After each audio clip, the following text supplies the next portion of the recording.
Welcome to the Q1 Buck Poll. I'm Tim Hart with Mike Big Buck Hoffner. We're into the heart of the season. Gun season has started. I have been out and about talking to hunters all over the state of Michigan. We've got interviews coming up in the next couple of weeks. And Mike, it's a lot of fun to see what everybody's harvesting. Yeah, you know, 'tis the season to be jolly, but jolly about hunting, man. I'll tell you what, there's nothing like, I believe, the opening day of deer season. I don't care where you are in Michigan, from the UP to the southern end, people are ecstatic about deer hunting. Just brings a smile to my face. Exactly, mine too. All right, this week on the Q1 Buck Poll, we've got the DNR's Sue Tabor. She's going to talk about the Becoming an Outdoor Woman's program. And I will tell you this, it's hunting, fishing, it's all kinds of things out there. It's not just going out there and shooting a deer. Yeah, I'll tell you what, we started doing this show, and not too many years ago, we had to beg some women to come in here and have some interviews with them. It's an extremely growing popularity in the art of hunting. Women are all over the place doing this now. I mean, I've got kids at the center, some of the females at the center, they're decked up in their camo, a little pink in it. I think it's awesome. That truly makes it a whole family event when you get your wife, your kids, everybody involved in deer hunting. Women in the outdoors, nothing finer. Also, we've got Sean McGee on this week. He's an executive sous chef from the Soaring Eagle Casino. This was my favorite. Caribbean jerk loin with grilled sweet potatoes and grilled asparagus. When we showed up to do the shoot, he says, "I know you're a meat and potato guy." I said, "Yes, I am." Well, I'm headed out to St. Martin in January. I'm going to have to ask them if they can cook that up for me when we're out there in the Caribbean jerk loin. Exactly. What do you think about that? We also have Tony the Pratt with us from Ultimate Land Management and the Whitetail Boot Camp. He's going to be talking about entering and exiting your stand. So many people walk in and create all kinds of havoc and walk out and create all kinds of havoc.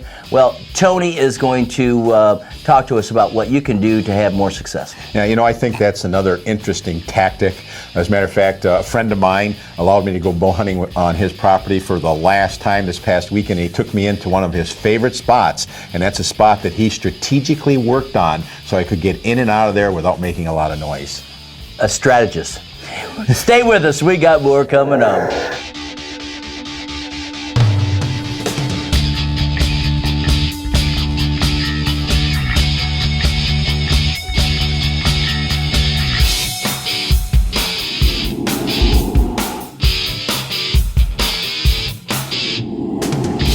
The Q1 Buck Poll is sponsored by these participating businesses who support the great outdoors in Michigan.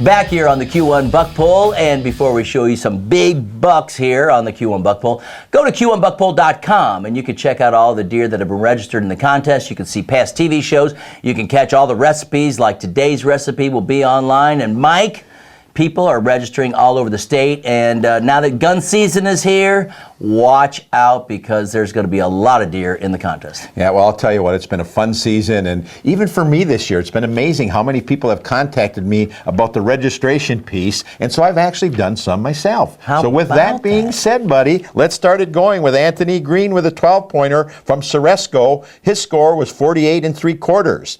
Chris McQuiston from Birch Run with a 10-pointer, the score 47 3/4, and Chris McNamara from Clio with an 8-pointer, his score was 47 3/4. More and more women are heading to the outdoors, not just hunting deer, but hunting in general. They're fishing, they're walking trails, they're just getting active out there. Mike, it's really becoming a family event when the season comes around. And I think it's great, and I've gotten my wife a little bit involved. Actually, the biggest buck I ever shot, she was with me. I've gotten her to take out the guns, and she likes to shoot my guns on occasion. Now I've got to go out and buy her own now. So, but hey, it's good for the economy. Exactly. And at the Career Center, where I work, I have a lot of students. We got juniors and seniors, but I'll tell you the amount of female hunters that come in with camo on, and I used to just stop in the hallways, and it was the guys talking while the gals are coming, saying, "Hey, Mr. Hoffner, it's opening day on the 15th, and I'm going to get the biggest one in our building." So it's happening. All right, here's my interview with Sue Tabor from the DNR. We're now going to talk about BOW, Becoming an Outdoors Woman. We've got Sue Tabor with us, and Sue, welcome to the show. Good morning. Now, you have all kinds of women joining this group. Give me the overall view of BOW. It's all about the women getting together and having fun. They really enjoy the opportunity to learn the recreational shooting, kayaking, backpacking, camping. They love getting together and learning these activities with other women. And when you talk about all these activities, you know, there's a lot of people say, well, becoming an outdoors woman, well, that's just hunting. And that's not just the case, is it? That is not the case. We actually offer all kinds of outdoor activities, such as bird watching and kayaking and canoeing and camping. And probably the most popular class right now is fly fishing, archery, and handgun shooting. Well, one of the things I think that is important is that when somebody gets out to try something new, a lot of times it's like, oh, I just don't want to do it. I've got other things to do. I've got a lot of things going on. But then when they get out and actually do things in the outdoors, like, this is so cool. Right, and they wish they would have started doing it a long time ago. And what I find with the women too is it's such a great confidence booster.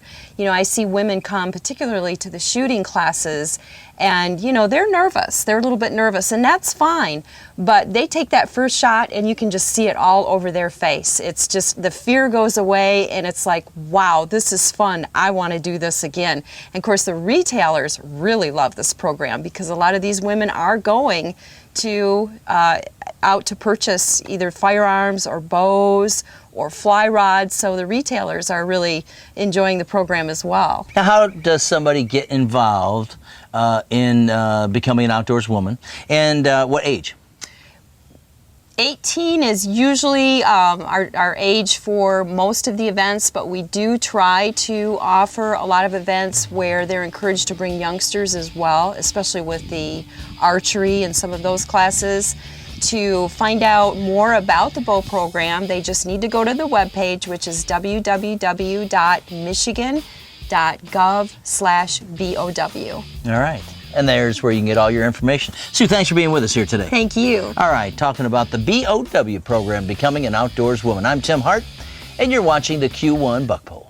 Time now for our sponsor spotlight here on the Q1 Buck Poll. Tim Hart with Randy Van Dam. Randy, how are you today? Good, Tim. Yourself? I'm doing great. Wonderful. Here in Kalamazoo, and I tell you what, we're going to talk about some long guns and some handguns here at DNR Sports Center. And Randy, let's start with some of the single shots. You've got some guns here that are really becoming the popular models. Oh yeah, there's some of these single shot and bolt action models are kind of becoming the norm now. They're long range. The new Sabbats that we got to shoot, guys are shooting 200 yards with them, scoping them up and letting them fly. You know, it's really a trend that we're seeing, and we carry all the H&R models. They have thumb hole type stocks, they have regular stocks, they got the heavy barrels, and Savage bolt action, kind of the same thing. They play on the accuracy and of the bolt action rifle, being the most accurate type of rifle. Well, and now they're doing it for shotgun, and they make it in camo stock. It's a real popular thing. All right, and what's the next gun we're going to take a look at? This is old tried and true trusty Mossberg right here. I think it's the best value in the market right now for guns. You know, they come drilled and tapped. A lot of them are ported up here so they kick a lot less. You can get them camo, you can get them regular, you can get them with scope mounts, rifle mounts, combos. You can get it any way you want. It's really a good, accurate gun. Now let's talk about some of the handguns here. I know you got a great selection of handguns, a couple of SIGs here. We carry a full variety. I got this out here because it's a unique concept. It's real good. It's a frame and a full gun, and the guts interchange. So when you buy it, it's called the SIG twosome. This one's a 9mm, but you get two guns in one. So you can kind of interchange it back and forth in one unit. It's a neat concept, and they're real reasonable. We have a great deal on them going right now. We bought a bunch of them. And if you have any questions about license or anything like that, I know there's a number of classes you guys hold here, CPL classes. Yeah, we do CPL classes at least once a month type thing, and we'll probably around deer season knock it off just a little bit because we're all going to be out in the woods, but we'll be hot and heavy all winter long on those. So. All right, talking guns here at DNR Sports Center in Kalamazoo. Randy, thanks for being with us. Thanks, Tim.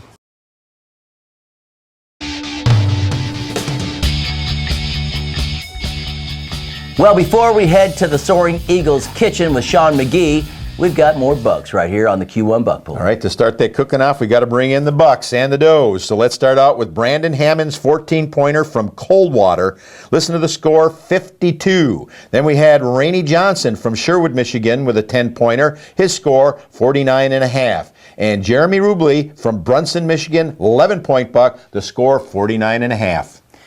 Okay, so most people, you know, they get their venison, what do? They just grind it up into hamburger, and then they're, you know, cooking it that same way every time. One of the things I like about our program the last few years is we've been talking with a number of executive chefs about how to create a delicious meal with venison. And today we've got Sean McGee. He's an executive sous chef from the Soaring Eagle Casino. Well, I tell you right now, we've got a delicious little cooking segment here today. What are we going to be cooking up? We're going to do Caribbean jerk loin with grilled sweet potatoes and grilled asparagus. All right, so we're going to start with all the ingredients, right, before we get to the loin? Sure. Yeah, what we're going to do today is we're going to start out with a garlic herb butter to finish the dish, and we're going to also toss the grilled sweet potatoes in it just to kind of add some different levels to the dish. So to get started here, we're just going to take a mixer here. We're going to get this set up. Just night before, pull out some softened butter, or some butter, and to soften it. We're just going to add that into a mixer. So we're going to add some ingredients. We're going to have some sautéed garlic, pre-done. Okay. Some sautéed shallots. Some fresh chives. And some chopped parsley. And then all we're going to do here is mix this together slowly. I like to mix it a little, turn it off, take a rubber spatula, kind of so it can all mix evenly. Scrape this walls.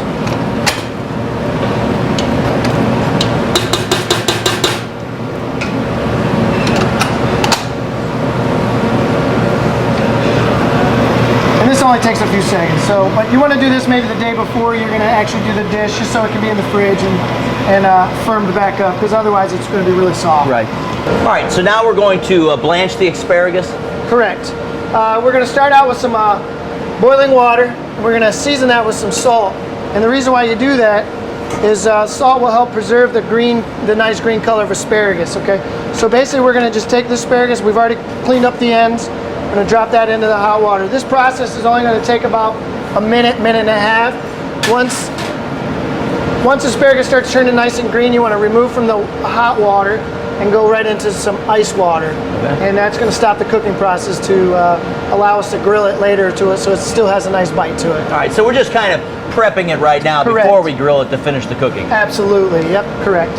So basically what I like to do is just move it around slightly. You don't have to do a whole lot with this process. Just watch it. Just can't overcook it, or otherwise, once it goes to the grill, it's no good. Right. So, and now we're ready to remove this from the hot water into the cold water. This is called an ice bath, just to stop the cooking process of the asparagus. Okay, so now we're up to the sweet potatoes. Yes, sir. We are going to take sweet potato fingerlings. And these are just small little sweet potatoes. I've done the same process. I blanched these in a salted water I got it up to a boil and let them cool down for about 20 minutes on the counter, and now they're nice and soft and tender. They're ready to go ahead and cut. So basically for this dish, we're just going to cut these in half.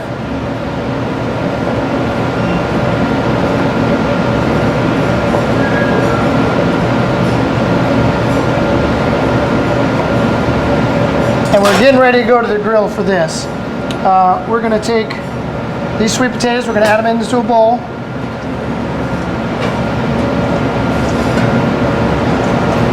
Add some olive oil.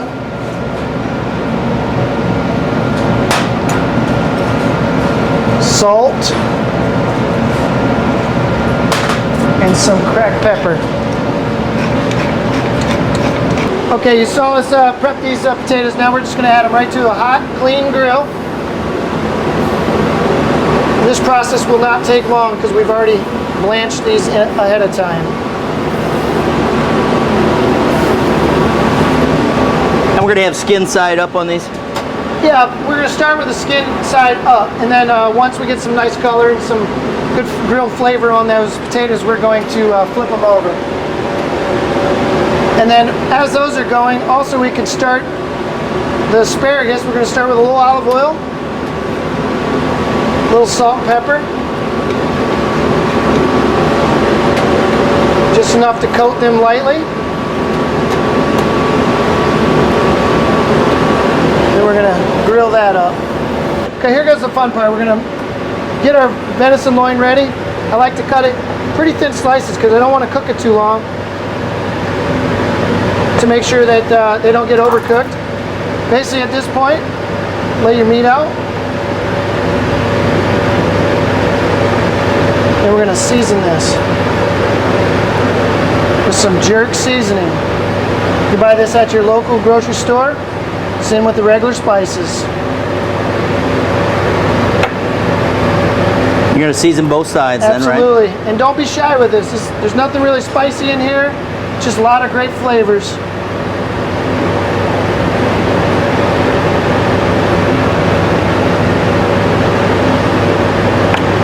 Okay, now this steak is ready for the grill. And this cooking process is only going to take about a minute because we cut it so thin. You can cut it thicker or thinner the way you like it. This is the way we prefer it. But a big key there is not to overcook it. Not to overcook it, that's correct. Okay, you're gonna allow this to go about 30 to 35 seconds on one side. And again, making sure your grill's nice and hot. This is very important.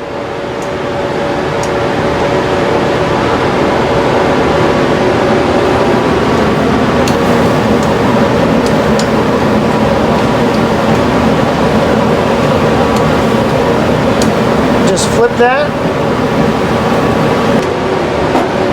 Okay, we are ready to And really, this is something you can do with beef or anything. Absolutely, you can use it with beef, chicken, pork, whatever you are liking to have that evening.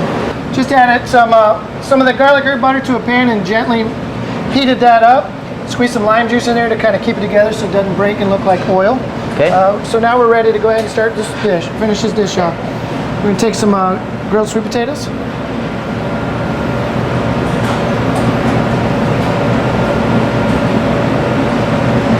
And this really is something that's relatively easy to make at home, isn't it? It is. It really is. You can just do this in a matter of a time. You just need to make sure you do the butter ahead of time, just because that's going to take some time to thaw out or soften up, so you can whip it and add the ingredients.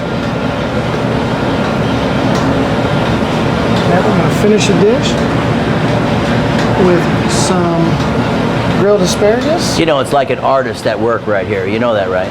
Oh, I don't know about all that, but Oh, that's what I'm looking at.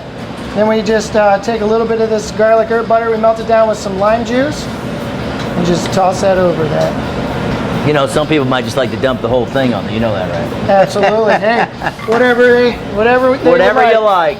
And that's how we do Caribbean jerk venison loin with grilled sweet potatoes and grilled asparagus.